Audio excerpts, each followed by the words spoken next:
Today, on another track of global competition, there's also new news and breakthroughs.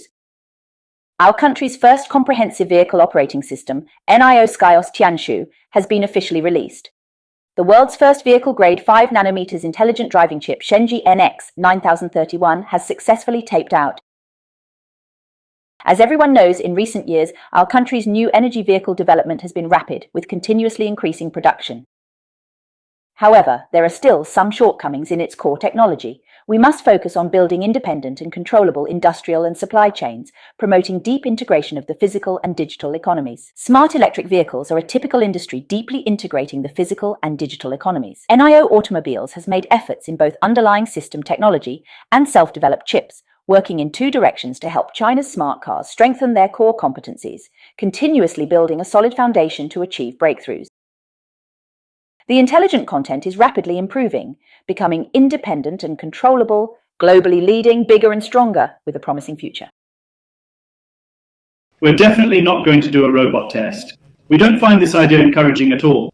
In fact, Xiaoxin always says that we believe the purpose of intelligent driving is to liberate the driving experience and reduce accidents. We've been saying this since 2017 and not just today. We believe that liberating the driving experience and reducing accidents is the true social value creation of intelligent driving. So we're focusing on end-to-end solutions. Today, Xiaoxin also mentioned that we should first look at what end-to-end can do to improve safety. That's why we prioritized improving safety. We've started with the end-to-end based EVB, and we've already seen significant performance improvements demonstrated. Users have received updates, and even if they might not realize it, their vehicle's safety capabilities have greatly improved. So we need to look at this value creation very realistically. I don't think the value of intelligent driving is about putting hardworking professional drivers and taxi drivers out of work. I don't find that idea exciting at all. The real value of intelligent driving is to reduce accidents and free up some of the time spent driving. What does it mean to free up some of the driving experience? It means not being so tired. For example, when I did the 150-kilometer live stream last time, I had very little sleep the night before, but I didn't want to specify how little. But why do I feel okay today? Do you think I'm in good shape? That's really because intelligent driving helped me a lot. I use intelligent driving very frequently, so Shen Fei, who doesn't understand this technology, slept well last night. So, reducing mental stress and accidents is the significance of intelligent driving, but it can be quantified. Just like we propose intelligent driving, we set safety goals. We say that next year, we want to make human vehicle driving 10 times safer than human driving alone. You can imagine that in China, 60,000 people die each year due to traffic accidents. In fact, cars are fine in most aspects, but there's one bad thing. Accidents are unavoidable. Most of the time, it might not have much to do with the car itself. In the vast majority of cases, it's not related to the car, but possibly due to other traffic participants. So, making cars safer through technology is something we should spare no effort in pursuing. Why do I have to take away the livelihood of professional drivers? I don't think this is something we should encourage, really. It's not worth promoting. Let's go back to one point. I don't think this is really a big business opportunity. Of course, when it comes to shared transportation, I do have the right to speak up. I'm not without a say in this matter.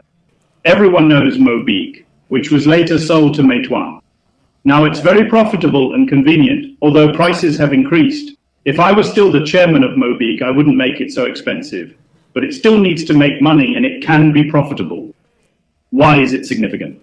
Because it solves the problem of that 1 or 2 kilometer journey from the subway station to home or office. It addresses this travel issue, which is meaningful. Now that's pretty good. I'm also an investor in Didi Chuxing's carpooling service. Didi's carpooling makes sense, especially for commuting. For example, I commute from Pudong, and our future colleagues all go to this trendy area. They all go to Anping district. So when I go to work, I can bring a colleague or a friend from a neighboring company. Without this platform, it'd be awkward to settle the costs, In the end, you'd be like, oh, let me give you 2 yuan or 10 yuan or 20 yuan. And it's just awkward. In Chinese society, having a platform is better. It at least provides some separation. It makes sense. Look at Didi's carpooling. Each order every day actually means one driver, just the current active driver, only has one order per day. What does that mean? It means it's a real carpool, not just a quick ride disguised as carpooling. It's not that at all. So this is very valuable. Coming back to transportation, it's a social issue, not just a technological problem. Okay, so do you think if we consider robot tech and similar technologies, I believe these technologies will definitely mature from a technical standpoint. I think if robot tech can't solve this, even though it can handle complex language tasks, it will definitely mature eventually, sooner or later. But does it really have to be a sustainable business? No, that's overthinking it. Why is it overthinking? At night, we have 1 million NIO cars with the ability to operate just wandering the streets while everyone's sleeping with nothing to do. For commuting, I need to use it myself.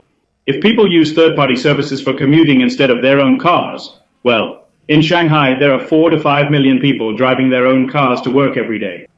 So if you want to use robot tech to meet my commuting needs, wouldn't you need 4 or 5 million robot tech vehicles a day? Isn't that right? Then what do you do usually? Don't you only have 2 orders a day? You're paying the price of the car yourself, and you're the one reducing the price. This is a very basic economic principle. Okay, so now I have excess production capacity. I produced a bunch of robot tech and filled up Shanghai with it.